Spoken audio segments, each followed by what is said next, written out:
Assalamualaikum warahmatullahi wabarakatuh. Kembali lagi ketemu dengan saya. Hari ini saya akan melanjutkan penjelasan tentang uji hipotesis yang sudah kita pelajari di pekan kemarin.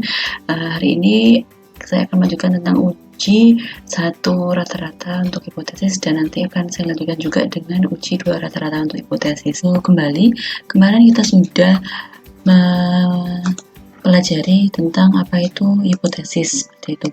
Hipotesis adalah klaim atau pendapat tentang kondisi di suatu populasi. Nah, klaim atau pendapat ini nanti kita akan klarifikasi seperti itu dengan cara mengambil sampel dari populasi itu. Kemudian dari sampel tersebut kita nanti akan menguji apakah hipotesis yang dibuat tadi diterima atau ditolak, seperti itu. Tujuannya kita di sini bukan untuk membuktikan benar atau salahnya, tetapi kita ingin mengumpulkan bukti secara statistik gitu ya, sehingga kita dapat menarik kesimpulan secara statistik hipotesis yang dibuat tadi itu diterima atau tidak, seperti itu. Nah, hipotesis kemarin ada 2 jenis, yaitu hipotesis 0 dan hipotesis alternatif. Hipotesis 0 disimbolkan dengan H0, hipotesis alternatif dengan H1. Nah, ketika menuliskan kalimat hipotesis harus memuat H0 dan H1. Kemudian di sini kemarin ada aturan atau rule gitu ya, bagaimana kita menuliskan H0 dan bagaimana kita menuliskan H1. Karena hipotesis yang kita buat ini nanti adalah hipotesis terkait dengan parameter di populasi, misalkan parameter mu, parameter proporsi, seperti itu, sehingga H0 dan H1 nanti akan terkait dengan parameter tersebut. Kemudian rule-nya di H0 kita selalu sebutkan dengan tanda sama dengan. Misalkan di sini H0 adalah kita mau menguji proporsi P sama dengan gitu ya, sama dengan sesuatu berapa persen, misalkan 60%. Nah, contohnya seperti ini. Jadi di sini kita akan selalu simbolkan parameternya, kemudian kita ikutin dengan klaim awalnya. Setelah H0, kita harus menuliskan kalimat H1 yang merupakan lawan atau kontradiksi dari kalimat di H0. Nah, H1 ini ada beberapa pilihan yang bisa kita ambil. Di sini bisa terlihat ada kurang dari, lebih dari, maupun tidak sama dengan. Ketiga jenis ini nanti akan membuat implikasi di uji statistik yang kita lakukan. Misalkan di sini pilihlah salah satu atau sesuai dengan permintaan gitu ya, apa yang mau dibuktikan, yang lebih dari atau yang kurang dari. Misalkan saya ambil yang lebih dari 60%, seperti itu.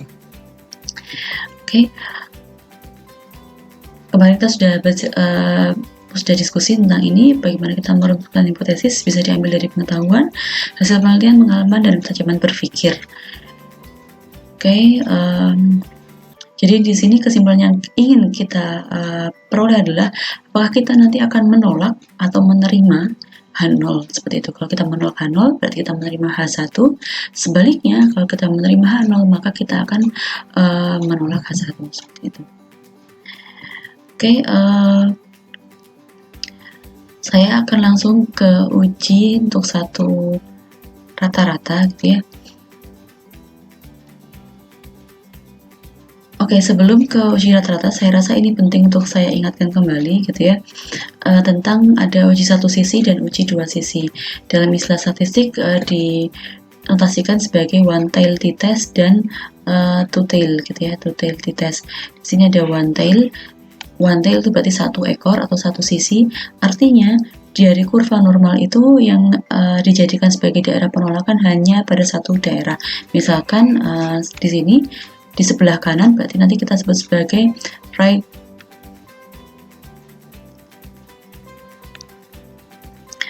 tail, ya, right tail test, seperti itu. Ini disebut sebagai right tail test jika H1 yang kita pilih adalah lebih dari, seperti itu. Kemudian yang kedua 1 arah, one tail juga, tetapi left tail itu jika H1 yang kita yang kita pilih adalah H1 yang kurang dari, seperti itu. Sedangkan di uji dua sisi gitu ya, berarti kita akan memiliki dua daerah penolakan di kiri dan di kanan, di mana dari taraf signifikansi yang kita peroleh nanti dia akan kita bagi menjadi alfa per 2 di sebelah kiri dan di sebelah kanan, sehingga daerah penolakannya akan diperkecil menjadi alfa per 2 dan alfa per 2. Di sini concernnya untuk H1 yang kita pilih sebagai mu tidak sama dengan mu 0. Oke, jadi ini resumenya. To tail ketika mu tidak sama dengan mu 0, one tail right gitu ya ketika lebih dari, one tail left ketika kurang dari. Kemudian langkah-langkah pengujian hipotesis di sini yang harus diperhatikan, kita harus set dulu H0 H1-nya seperti apa, determine H0 and H1, kemudian dalam penelitian itu berapa sih alfa yang digunakan. Misalkan seringnya alfa yang digunakan adalah 0,05. Kemudian pilih statistik uji. Ini adalah kriteria uji yang harus kita sesuaikan dengan tipe permasalahan yang akan dilakukan uji hipotesisnya. Kemudian setelah statistik ujinya kita hitung, kemudian nanti kita akan membandingkan dengan kriteria di tabel. Hitung nilai statistik uji, kemudian kita bandingkan dengan kriteria tabel. Kriteria tabel ini juga nanti akan disesuaikan apakah kita memakai kriteria yang tabel Z atau memakai kriteria di tabel T. Setelah itu nanti kita harus membuat keputusan H0-nya kita tolak atau kita terima dengan cara kita akan membandingkan nilai statistik uji di sini. Nilai stat uji di sini ya, berarti nilai stat uji kita bandingkan dengan nilai tabel. Nanti apakah dia kurang dari, lebih dari, atau keduanya tergantung dengan H1 yang kita pilih. Oke, untuk tes on single mean, tes pada satu rata-rata, di sini ada dua permasalahan utama yang harus dipahami. Yang pertama, tes on single mean ini digunakan jika kita ingin melihat atau menguji hipotesis pada satu populasi, pada kondisi di satu populasi saja. Nah, artinya nanti kita hanya akan punya satu data sampel seperti itu, satu data sampel. Kemudian dari permasalahan di sini kita memang mau menarik atau mau menguji hipotesis tentang rata-ratanya. Set di H0, ingat di H0 selalu dimulai dengan kalimat mu sama dengan mu 0. Ini wajib ya, ketika menuliskan kalimat H0 harus dengan tanda sama dengan. Kemudian H1 nanti bisa mengambil 3 kriteria. Mu kurang dari mu 0, mu lebih dari mu 0, mu tidak sama dengan mu 0. Hati-hati, ketiga kriteria ini nanti punya implikasi di bagaimana cara kita menentukan daerah penolakan dan daerah penerimaan. Seperti itu. Kemudian dua item ini bergantung dengan dua kondisi. Yang pertama, jika kita mengasumsikan bahwa variansi populasinya diketahui, artinya kita mengasumsikan di sini sigmanya diketahui, sehingga kita nanti akan menggunakan kriteria hitung adalah tabel Z. Di sini tentu saja ada syarat tambahan, N-nya, N data, banyaknya sampel yang kita ambil lebih dari 30. Sehingga nanti kita menggunakan pendekatan tabel Z. Dengan asumsi di sini ya, harus dua item yang dipenuhi, variansinya tahu, datanya lebih dari 30. Jadi kalau dua ini terpenuhi, kita harus menggunakan kriteria hitung tabel Z.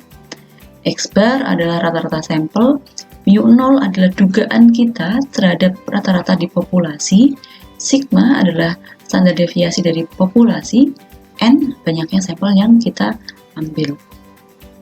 Kemudian ini nanti sesuai dengan yang diinginkan, sesuai dengan aturan yang mau dicari. Kemudian daerah penolakan, kapan kita harus menerima atau menolak H0 disesuaikan dengan kondisi yang ada di sini. Ketika kita men-set H1-nya adalah kurang dari, maka kita mengambil kriteria hitung yang atas, Z kurang dari min Z alfa. Misal dari sini ini adalah Z hitung ya, atau Z yang dimaksud di sini ya. Misalkan saya dari sini saya peroleh Z-nya sama dengan 1,75. Kemudian saya menggunakan alfa, misalkan alfa saya adalah 5%, maka Z alfa saya, Z 5% saya 1,64. Sehingga kalau Z hitung yang saya peroleh adalah ini, saya akan membandingkan dengan kriteria yang pertama. Untuk mu yang kurang dari mu 0 ya. Sehingga di sini 1,75 saya bandingkan dengan 1,64. Apakah ini berlaku benar? Apakah 1,75 kurang dari minus 1,64? Apakah 1,75 di sini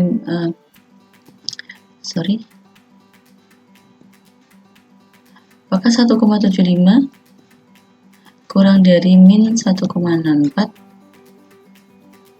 Nah, apakah di sini berlaku benar 1,75 kurang dari minus 1,64? Ternyata ini false, gitu kan ya, pernyataan yang salah. Sehingga dengan kalimat hipotesis yang ini, H0 mu sama dengan mu 0, H1 tadi saya ambil contoh yang pertama, mu kurang dari mu 0. Dengan kriteria ini ternyata dipenuhi, itu salah, ya. Jadi di sini kesimpulannya adalah H0-nya gagal tolak. Oke. Ingat kriteria ini jika berlaku benar maka H0-nya ditolak, tapi jika berlaku salah maka H0-nya gagal ditolak, seperti itu. Jadi saya ulangi kembali contoh yang pertama ini. Jika H1-nya saya set sebagai mu kurang dari mu 0, kemudian dari data saya mengetahui asumsi populasinya, sigmanya, kemudian data sampel saya lebih dari 30, maka saya menggunakan tabel Z. Z-nya saya hitung, misalkan setelah perhitungan saya memperoleh 1,75, maka saya harus membandingkan dengan kriteria tabel. Kriteria tabel saya, misalkan saya ambil alfa saya 5%, maka Z alfa saya sama dengan 1,64. Saya harus membandingkan nilai Z hitung dengan Z tabel. Ternyata untuk kondisi masalah yang ini, Z hitung saya 1,75 itu tidak lebih kecil dari min 1,64. Artinya pernyataan ini salah. Sehingga karena pernyataan ini salah, maka H0-nya gagal ditolak. Seperti itu. Nah, silakan dicoba untuk kondisi-kondisi yang lain. Misalkan di sini diganti dengan H1-nya yang lebih dari mu 0, berarti nanti menggunakan kriteria yang ini. Kemudian yang H1 menggunakan kriteria tidak sama dengan, maka dua kriteria ini harus terpenuhi, benar dan benar. Ini harus berlaku true dan ini juga harus berlaku true. Jika ini semuanya berlaku true, maka H0-nya akan ditolak. Jika ada salah satu yang false, di sini misalkan di sini false, ini false, maka di sini H0-nya tidak ditolak atau H0-nya diterima, seperti itu. Oke. Kemudian yang kedua, jika kita tidak mengetahui variansi dari populasinya, artinya sigmanya kita tidak tahu, ya. Kemudian data penelitiannya itu kurang dari 30. Data penelitian kurang dari 30, maka kita harus menggunakan kriteria hitung dengan tabel T. Kita hitung dengan cara seperti ini. X bar rata-rata dari sampel, U0 adalah asumsi klaim dari populasi, S adalah standar deviasi dari sampel, N-nya banyaknya data yang kita miliki. Seperti sebelumnya, kita set dulu H0-nya adalah ini, mu sama dengan mu 0, kemudian kita set H1, misalkan di sini H1-nya tadi saya pilih yang kurang dari, sekarang saya pilih yang lebih dari, seperti ini. Maka misalkan di sini T-nya saya hitung adalah sama dengan 2,4, kemudian saya harus membandingkan dengan T tabel yang ini. Kenapa? Karena saya mengambil H1 yang ini, ya kan? Ini harus menggunakan T tabel yang ini. Oke, saya punya alfa 5% tadi, sehingga saya harus mencari T alfa, V. Ingat, ketika menggunakan tabel T harus kita tambahkan dengan degree of freedom atau derajat kebebasan yang disimbolkan sebagai V, gitu ya. Sehingga di sini T alfa, V. V-nya kita peroleh dari mana? V-nya adalah dari sini. Banyaknya sampel kita kurangi 1. Misalkan dari perhitungan kita sudah mengetahui T alfa, V-nya 2,05. Kemudian kita bandingkan T hitung dengan T tabel. Ternyata 2,4 itu lebih besar dari 2,05. Ini true, ya kan? Ketika ini berlaku benar, maka di sini nanti kesimpulannya adalah H0-nya ditolak. Itu. Nah, silakan kalian coba sendiri untuk kasus ketika H1-nya kurang dari atau H1-nya lebih tidak sama dengan, seperti itu. Ketika H1-nya kurang dari, maka di sini kita menggunakan kriteria yang atas. Ketika tidak sama dengan, maka kita menggunakan kriteria yang di bawah ini. Seperti itu. Ini saya akan mencoba menjelaskan secara visual tentang daerah penolakan. Saya mulai dengan yang pertama untuk yang one tail test gitu ya, uji satu arah. Ini dibagi menjadi 2, kanan dan kiri. Oke, bisa kita gambarkan nanti setelah kita punya Z hitung, kita bikin kurva normal seperti itu. Kemudian di titik tengah kurva ini adalah titik 0, seperti itu. Nah, kalau kita nanti mau menggambarkan untuk right, untuk kanan, berarti kita harus mengambil daerah arsiran di sebelah kanan. Tapi kalau nanti uji kita adalah uji left, maka kita akan menggambarkan di sebelah kiri. Kanan ini untuk kasus H1 yang lebih dari, misalkan saya ambil mu ya, parameternya mu, ini yang lebih dari. Kemudian yang kanan ini untuk H1, saya ambil parameter misalkan mu yang kurang dari. Oke, misalkan kita sudah men-set H0 H1-nya, kemudian kita gunakan misalkan di sini Z hitungnya kriteria hitungnya pakai uji Z. Z hitungnya kita sudah temukan dengan misalkan alfa 5%, maka di sini Z 0,05 sama dengan 1,64. Oke, misalkan saya menggunakan uji yang kanan, dia yang pertama harus plot 1,64 ada di sebelah kanan seperti ini. Nah, nilai yang di atas 1,64 atau nilai yang saya arsir ini namanya daerah penolakan, daerah tolak. Sebaliknya, nilai yang nanti tidak saya arsir namanya daerah terima, seperti itu.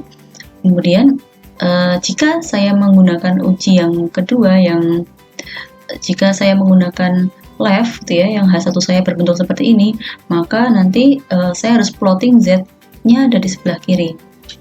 Seperti ini, Z-nya harus saya kasih negatif 1,64, min 1,64, sehingga daerah penolakan saya ada di sini. Daerah tolak untuk left. Seperti ini. Nah, bagaimana kita nanti mengetahui ini ditolak atau diterima? Kita punya Z hitung ya. Z hitung kita nanti misalkan saya peroleh Z hitung diperoleh dari X bar min mu 0 per sigma dibagi akar N. Misalkan Z hitung saya sama dengan 2,05. 2,05. Yang pertama, jika saya menggunakan uji satu arah kanan yang atas satunya, maka saya plotting 2,05 ada di sini, ya kan? Di sini saya plotting ini Z sama dengan 2,05, sehingga untuk H0 saya mu sama dengan mu 0 dan H1 saya mu yang lebih dari mu 0, ini kasus yang pertama. Maka nanti kesimpulannya adalah karena Z saya terletak di daerah yang diarsir ini, ya kan, 2,05 lebih besar daripada 1,64 sehingga dia masuk dalam daerah arsiran. Artinya di sini karena dia masuk dalam daerah arsiran, dia masuk dalam daerah penolakan sehingga H0 saya ditolak. Nah, seperti ini. Kemudian yang kedua, misalkan saya contohnya adalah yang uji satu arah ke kiri. H0 saya tadi berbentuk mu sama dengan mu0, H1 saya berbentuk kurang dari mu0. Jadi saya harus plot, di sini saya harus plot 2,05 ada di kiri. Saya harus plot ini di sebelah kiri. Oke, saya harus kasih tanda dengan negatif ya, min 2,05. Seperti ini. Oke, setelah dia diplot dengan kurva, ternyata dia juga masuk dalam daerah penolakan ya kan, daerah penolakan. Sehingga di sini dengan kriteria uji kiri diperoleh bahwa H0-nya juga ditolak. Nah, ini gambaran secara grafis sehingga kalian tidak perlu bingung menghafalkan rumusnya, dimana yang secara rumus di tabel yang kita peroleh ya untuk uji yang kanan, kita harus membandingkan Z hitung harus lebih besar daripada Z alpha. Ini harus berlaku true. Kemudian yang kedua, yang kriteria ini adalah min Z hitung ini harus kurang dari min Z alpha. Ini harus berlaku true. Jika ini berlaku true, maka H0-nya kita tolak seperti itu. Nah, apabila kalian tidak bisa menghafalkan ini, misalkan takut ketukar ya, lebih baik kalian pahami secara grafis. Ini akan lebih mudah seperti itu. Oke, selanjutnya misalkan saya ambil untuk yang uji dua arah. Bagaimana jika saya bentuk H1-nya saya ambil dua arah? Oke, ini yang two tail. Two tail ini uji untuk bentuk H0 mu sama dengan mu0, kemudian H1 mu tidak sama dengan mu0. Mu ini boleh terserah ya, boleh diganti dengan rata-rata, proporsi atau parameter yang lain yang mau dicari. Ini saya sampel saja, misalkan saya menggunakan mu. Oke, saya harus menggambarkan kurvanya. Kurva loncengnya saya gambarkan dulu. Nah, seperti ini. Kemudian saya tarik di sebelah tengah ada 0, di sebelah kiri ada negatif dan sebelah kanan juga ada nilai positif. Untuk kriteria tidak sama dengan ya, ketika H1 yang kita pilih tidak sama dengan, maka nanti kita membagi alfanya menjadi alfa per 2. Misalkan di sini 5%, maka alfa per 2-nya 2,5%, sehingga kita mencari Z 2,5% atau Z 0,025 sama dengan 1,96. Sesudah kita ketahui ini, kita plotting di kiri dan di kanan. Ini 1,96, di sini misalkan ya, ini min 1,96. Oke, let's see. Daerah yang ada di sebelah kiri dan di sebelah kanan ini yang saya arsir, namanya daerah tolak, daerah tolak H0, daerah tolak H0. Oke. Jadi misalkan dari perhitungan, misalkan saya memiliki Z hitung saya sama dengan 1,86, saya untuk uji dua arah ini saya harus plotting di sini 1,86. Tentu saja dia akan berada di sini ya, sebelah kirinya 1,96. Kemudian nilai yang negatifnya seperti apa? Min 1,86 itu ada di sini. Min 1,86. Oke, bisa kita lihat bahwa di sini Z hitungnya terletak di sebelah kiri, ya kan? Sebelah kiri 1,96 dan di sebelah kanan min 1,96. Nah, dia ada di sini dan dia ada di sini. Artinya dia tidak berada di dalam daerah yang diarsir. Dia ada di dalam daerah yang kosong atau di sini disebut sebagai daerah daerah terima. Jadi kalau misalkan kita ketemu zat hitungnya berada di dalam daerah terima, maka di sini nanti kesimpulannya adalah H0 gagal ditolak atau ditolak. Atau dengan kata lain, H0-nya diterima. Nah, itu seperti itu. Ini saya akan menjelaskan satu contoh soal untuk uji satu rata-rata. Contohnya seperti ini.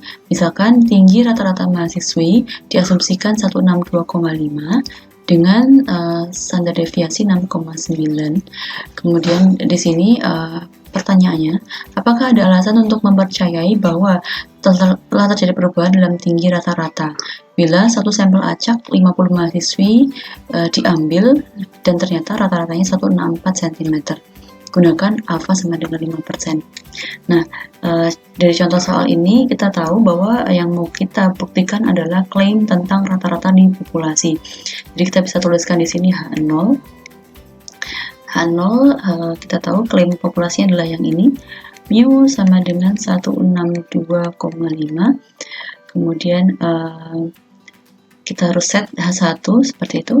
H1 kita cermati dari kalimat soal, apakah ada permintaan untuk melihat H0 yang lebih besar atau lebih kecil atau bagaimana. Nah, dari kalimat soal ini kita harus hati-hati. Kita temukan apakah ada alasan untuk mempercayai bahwa telah terjadi perubahan.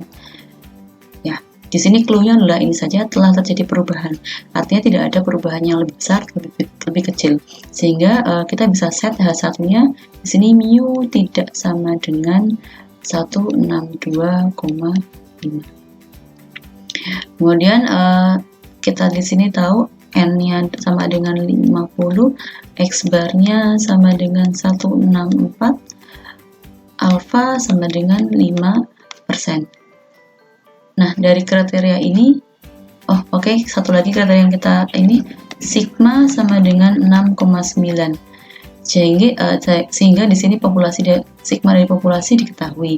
Oleh karena itu, dengan semua item ini kita harus nanti menggunakan kriteria hitung uji Z. Z-nya adalah x bar min mu 0 per sigma dibagi akar n. X bar-nya adalah 164 dikurangi 162,5 dibagi sigmanya 6,9 per akar n akar 50. Sehingga di situ kurang lebih 1,5 ya dibagi 6,9 dibagi akar 50. Tadi sudah saya hitung misalkan 0,01. Oke, Z-nya sebesar ini 0,01. Kemudian sekarang Z hitungnya kita sudah tahu. Untuk membuktikan bahwa H0 atau hasilnya kita terima atau kita tolak, kita harus membuktikan dengan kriteria tabel. Di sini kita memilih H1-nya adalah tidak sama dengan, artinya kita harus menguji dengan 2 ekor gitu ya. Uji 2 ekor. Kita nanti bagi alfanya menjadi alfa per 2. Di sini Z alfa per 2. Sebelah kanan juga ada Z alfa per 2 seperti ini. Alfanya 5%, maka alfa per 2-nya sama dengan 2,5%, sehingga Z alfa per 2 nanti sama dengan Z 0,025. Bisa dilihat di tabel Z, nilainya sama dengan 1,96. Oke, jadi set di sini di sebelah kiri dan di sebelah kanan harus 1,96 ya. Berarti di sini Z alfa per 2-nya titiknya di sini adalah titik min 1,96, yang sebelah sini 1,96. Jadi yang sebelah kiri kita set sebagai negatif, yang sebelah kanan kita set sebagai positif. Nah, di mana letak nolnya gitu ya? Di kurva ini letak nolnya adalah di garis tengahnya. Letak 0. Sehingga di sini nolnya di sini.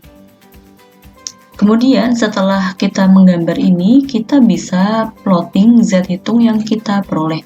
Z hitung saya tadi di 0,01, berarti near ini ya, hampir di tengah sini. Misalkan ini Z hitung saya di sini ya, saya kasih simbol Z star 0,01. Kita harus plotting di kiri dan di kanan. Kenapa? Karena di sini kita ambilnya adalah tidak sama dengan. Oke, ini kalau Z star positifnya di sini, Z star negatifnya ada di sini ya kan? Ini sorry, space-nya nggak cukup. Di sini adalah min dari Z star. Ini Z star-nya. Oke. Dari kurva normal ini kita bisa melihat bahwa daerah penolakan yang kita miliki adalah yang di sini, gitu ya. Sehingga nilai-nilai Z yang ada di sebelah kanan 1,96 yang di sini dan di sebelah kirinya ini, itulah yang kita tolak. Nah, sekarang kita plotting, ternyata Z itu kita ada di sini ya kan, tidak terletak di daerah yang diarsir ini, terletak di dekat sumbu tengahnya malah ya, sehingga kita sebut ini sebagai daerah penerimaan gitu ya, daerah penerimaan yang di sini yang diarsir ini daerah tolak. Nah, karena Z kita jatuh di daerah penerimaan, artinya di sini kesimpulan nanti yang kita peroleh adalah halnya diterima. Seperti itu. Ini uji secara visual, secara grafis. Secara matematis kita harus bandingkan ya kan, kita punya kriteria di tabel Z hitung 0,0, ada kedua kriteria yang harus kita penuhi ya, min Z alpha harus kurang dari min Z hitung, bukan Z alpha, min Z hitung harus kurang dari min Z alpha, dan gitu ya, ini berlaku dan berarti harus kedua-duanya dipenuhi. Z hitung harus lebih besar daripada Z alpha. Oke, yang pertama dulu kita plotting min Z hitung. Min Z hitung berarti adalah min 0,01 kurang dari min Z alpha, min 1,96. Kita harus menarik kesimpulan pernyataan ini benar atau salah. Apakah min 0,01 lebih kecil daripada min 1,96? False ya, karena bilangan negatif ini justru lebih besar daripada min 1,96. Kemudian yang sebelah sini 0,01 apakah lebih besar daripada 1,96? Ini juga berlaku false. False dan false hasilnya di sini adalah false, gitu ya. Karena kriteria ini tidak dipenuhi, artinya kriteria ini salah, maka di sini dapat disimpulkan bahwa H0-nya gagal ditolak, atau H0 di sini saya tulis sebagai H0-nya diterima. Seperti itu. Jadi kesimpulan dari penelitian ini bahwa tinggi rata-rata, jadi tinggi rata-rata mahasiswi adalah 162,5. Seperti itu.